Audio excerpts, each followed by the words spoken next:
بصوا يا جماعة كده معايا السؤال ده بصراحة يعني لخص كلام كتير جدا ممكن نقوله.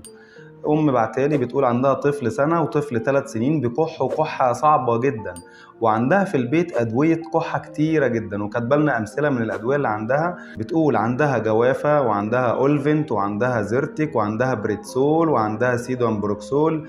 طيب أنت عندك أدوية كتير، كل دواء فيهم بيعالج مشكلة شكل. يعني الجوافة ده حاجة أعشاب، أولفين ده حاجة مذيب وطارد موسع شعب، الزيرتك ده مضاد هيستامين لعلاج الحساسية وممكن يزود لك الكحة أصلا، البريتسول ده كورتيزون بيعالج حاجات معينة جدا، والأمبروكسول ده حاجة مذيبة. ابنك بقى اللي عيان وعنده كحة صعبة محتاج إيه من دول؟ الله أعلم، على حسب إيه سبب الكحة اللي عنده. يعني هديله كورتيزون كده عمياني، هديله مذيب بلغم عمياني، هديله دواء أعشاب بسيط عمياني. افرضي لا قدر الله ابنك بيكح كحة صعبة جدا عشان لا قدر الله ربنا يحفظه عنده التهاب رئوي، الادويه دي كلها هتتركن وهتترمي في الزباله، ومحتاج ادويه عنيفه جدا ويمكن يكون محتاج يتحجز في المستشفى. فالكحه زي ما قلنا ألف مره قبل كده مجرد عرض لمشاكل كتير. ممكن الطفل يكون عنده كحه محتاج دواء ارتجاع، ممكن يكون بيكح عشان بلع حاجه، اللي عنده سنه ده بيلعب بلع حاجه مش لازم تطلعها بمنظار.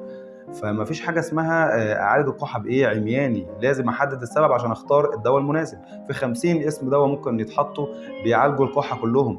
ابنك بقى محتاج انهي في دول؟ انت قلتي 5 6 امثله، طيب مين هيحدد ابنك محتاج ايه؟ وعايز اقول لك انك لو عكست ممكن تاذيه، يعني ممكن تدي دواء من الادويه دي يضره.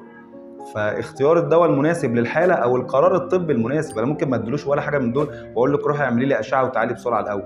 فالقرار الطبي بيختلف حسب الفحص، لكن مفيش حاجه اسمها بيكح اديله ايه. يعني الطب مش بالسهوله دي، قسم الصدر تخصص طب الصدر يعني، ده مستشفى الصدر كلها، مش هتختصر في رساله على الواتساب. ربنا يحفظ ولادكم جميعا.